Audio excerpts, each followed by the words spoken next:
Okay, so today we're doing a deep dive on the 2025 Toyota Sequoia 1794 hybrid, Right. and specifically the acceleration tests that Mulder did with it. Sounds good. And this SUV has a pretty powerful engine, Yeah. a twin-turbo V6 hybrid Right. that can crank out 437 horsepower and 583 pound-feet of torque. Wow. And then it also has a 10-speed automatic transmission. Nice.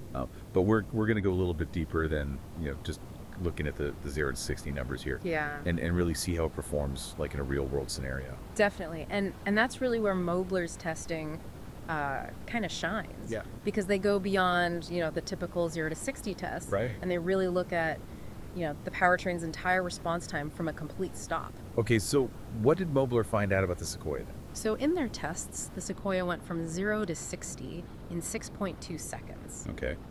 Which, you might think, oh, that's pretty good. Yeah. But it's actually a little bit slower than average compared to other vehicles they've tested.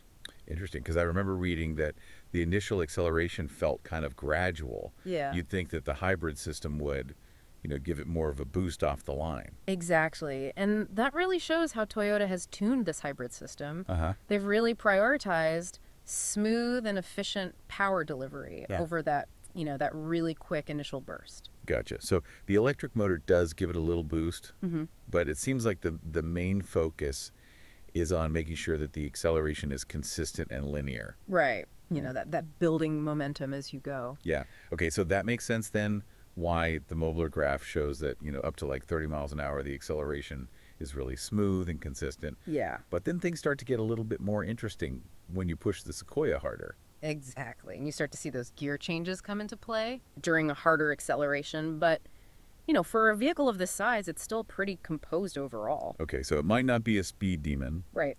But how does the Sequoia do in more common situations like when you're merging onto a highway? Well, this is where Mulder's testing is really useful because Yeah. they simulated a highway merge at 65 miles per hour, and they found that the Sequoia only needed to use 44% of its available power to merge comfortably. Wow, 44%. Yeah, So that means there's a lot left in reserve. exactly, 56% to be precise. That's a lot. Yeah, that's a huge amount of power in reserve for those, unexpected situations. Yeah, like if you need to speed up quickly to pass someone. Right, exactly, or avoid an obstacle. So how does this translate to Mobler's scoring system then?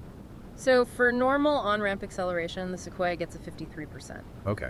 Which puts it right in the average range. But for a vehicle this size, that's focused on a comfortable ride, that makes sense. Yeah. They're not going for, the fastest acceleration. Right. So even though the Sequoia might not be the quickest off the line, it's still a really capable vehicle for everyday driving. Absolutely. You've got that consistent acceleration and plenty of power in reserve.